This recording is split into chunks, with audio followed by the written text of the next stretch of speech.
ప్రజలకు వాస్తవాలు తెలవాల్సిన పరిస్థితి ఉంది. అందుకొరకే ఈ పత్రికా సమావేశం పెట్టాల్సిన అవసరం వచ్చింది. మిత్రులారా, మీ అందరి దృష్టికి తీసుకురావాలి.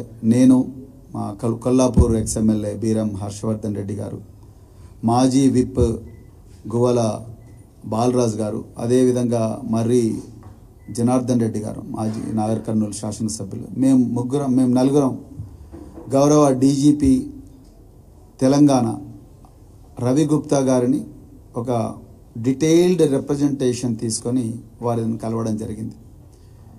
నాగర్ కర్నూలు జిల్లాలో ముఖ్యంగా కొల్లాపూరు, అచ్చంపేట, నాగర్ కర్నూలు నియోజకవర్గాల్లో రోజు రోజుకు శాంతి భద్రత పరిస్థితి అడుగంటిపోతున్నది.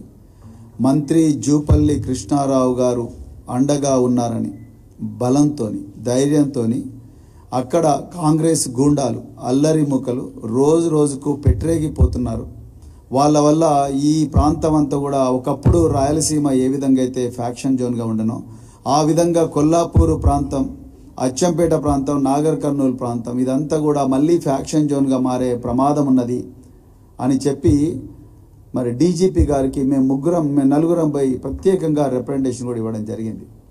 ఇలా బాధతో మాట్లాడుతున్న విషయం ఏంటంటే, ఆ రిప్రజెంటేషన్ ఇచ్చిన 10 రోజులకు ప్రజాప్రతినిధులకు రక్షణ కల్పించలేకపోగా ఇలా నిన్నగాక మొన్న మా సీనియర్ నాయకుడు శ్రీధర్ రెడ్డి గారి హత్య లక్ష్మీపల్లి చిన్నంబావి మండలంలో జరిగింది.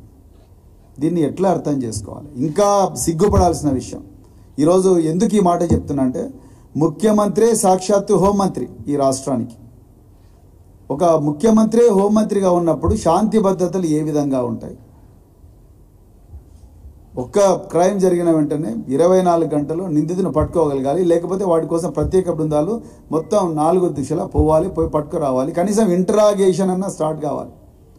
ఇలా మర్డర్ జరిగి, శ్రీధర్ రెడ్డి గారి మర్డర్ జరిగి 48 గంటలైనా ఇంతవరకు ఒక్క నిందితుడిని కూడా పట్టుకోలేదు. కనీసం తల్లిదండ్రులు, శ్రీధర్ రెడ్డి గారి తల్లిదండ్రులు 80 సంవత్సరాల వయోవృద్ధులు, పాపం వాళ్ళు చాలా ఓపెన్గా చెప్పారు, ఎలాంటి కల్మషం లేకుండా చెప్పారు, నా కొడుకు హత్యకు కారణం జూపల్లి కృష్ణారావు మనుషులే అని చెప్పారు. ఇదే వాళ్ళు ఇచ్చిన స్టేట్మెంట్. ఆ విషయాన్ని ఎఫ్ఐఆర్లో మేము బాధిత కుటుంబానికి సంబంధించిన వ్యక్తులు ఎఫ్ఐఆర్లో అంటే కంప్లైంట్, పోలీసులకు ఇచ్చిన కంప్లైంట్లో ఈ జూపల్లి కృష్ణారావు మనుషులే అని చెప్తే స్థానిక పోలీస్ అధికారులు ఈయన పేరు తీసేసి మాకు కంప్లైంట్ ఇవ్వండి సరిపోతుంది అని అంటున్నారు. అంటే పోలీసులా లేకపోతే కాంగ్రెస్ ఏజెంట్లా మీరు? అది ఒక వైపు అయితే, రెండో వైపు 48 గంటలైంది, ఇంతవరకు నిందితులు ఎవరో తెలియదు. మరి ఇది ఇంకొక వైపు అయితే, జూపల్లి కృష్ణారావు గారు నిన్న డాక్టర్ మల్లు రవితో కలిపి ప్రెస్ మీట్ పెట్టిండ్రు. ప్రెస్ మీట్ పెట్టి ఆయన అంటాడు, బాధితుడి క్యారెక్టర్ అసాసినేట్ చేస్తున్నాడు ఆయన. అంటే నువ్వు యాంటిసిడెంట్ వెరిఫికేషన్ కంపెనీ పెట్టుకున్నావా కృష్ణారావు? ఏ బేసిస్ మీద ఆయన క్యారెక్టర్ అసాసినేట్ చేసేస్తున్నారు మీరు? అంటే మీ నైతిక విలువలు ఏ విధంగా దిగజారినాయో చాలా క్లియర్గా అర్థమవుతున్నది. అంటే ఏ విధంగా మీరు ఆయన విషయాలు నేను చెప్పకూడదు, ఇంకా గ్రామంలో చాలా కక్షలు ఉన్నాయి, కార్పణ్యాలు ఉన్నాయి, ఆయన దందాలు చేసిండ్రు, ఇంకా ఎక్కువ చెప్తే అంటే ఆ చనిపోయిన బాధితుడి క్యారెక్టర్ని కూడా అసాసినేట్ చేసే నీచమైన స్థాయికి ఇలా మంత్రి జూపల్లి కృష్ణారావు గారు దిగజారిండ్రు. ఆయన ఎక్కడెక్కడ దందాలు ఉన్నాయి అవన్నీ మీరు చెప్తున్నారు కదా, మరి ఇవన్నీ కనుక్కోగలిగినప్పుడు ఆ నిందితులు ఎక్కడున్నారో చెప్పండి. నిందితులు మీరు దాచిపెట్టారు, మీకు ఆ సంస్కృతి ఉంది, నిందితులు దాచిపెట్టే సంస్కృతి. నిందితులను అరెస్ట్ చేయకుండా పోలీసులను అడ్డుకునే సంస్కృతి మీకే ఉన్నది. బీఆర్ఎస్ పార్టీకి ఎక్కడ లేదు. మా మాజీ శాసనసభ్యులు ఇప్పుడు మాట్లాడతారు, బీరం హర్షవర్ధన్ రెడ్డి గారు. ఆ సంస్కృతి మీకే ఉన్నది.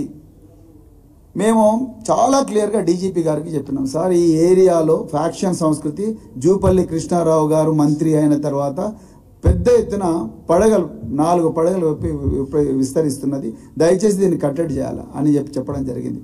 కానీ ఒక్కరి మీద కూడా చర్య తీసుకోలేదు. మీకు ఒక్క చిన్న ఉదాహరణ చెప్తా. పెద్ద కొత్తపల్లి మండలంలో షెడ్యూల్డ్ కాస్ట్కు చెందిన యువకులను మే 13వ తారీఖు నాడు వాళ్ళు బీఆర్ఎస్ పార్లమెంట్ అభ్యర్థికి ఓటేసిండ్రని కసితోని జూపల్లి కృష్ణారావు గారు మనుషులు కాంగ్రెస్ పార్టీ కార్యకర్తలు వీళ్ళందరూ కలిసి 20-25 మంది కలిసి ఆ దళిత యువకులను కొట్టడం జరిగింది. దాంట్లో బీజేపీ వాళ్ళు ఉన్నారు, తర్వాత బీఆర్ఎస్ వాళ్ళు అందరూ కలిసి కొట్టడం జరిగింది. ఓపెన్ బ్రాడ్ డే లైట్లో జరిగింది ఇది. ఈ రోజు ఉదయం మేము డిఎస్పీ గారితో మాట్లాడాము. ఇన్సిడెంట్ జరిగి 13 రోజులైంది. ఈ రోజు ఉదయం డిఎస్పీ గారితో మాట్లాడితే ఇంతవరకు నిందితుల అరెస్ట్ జరగలేదు.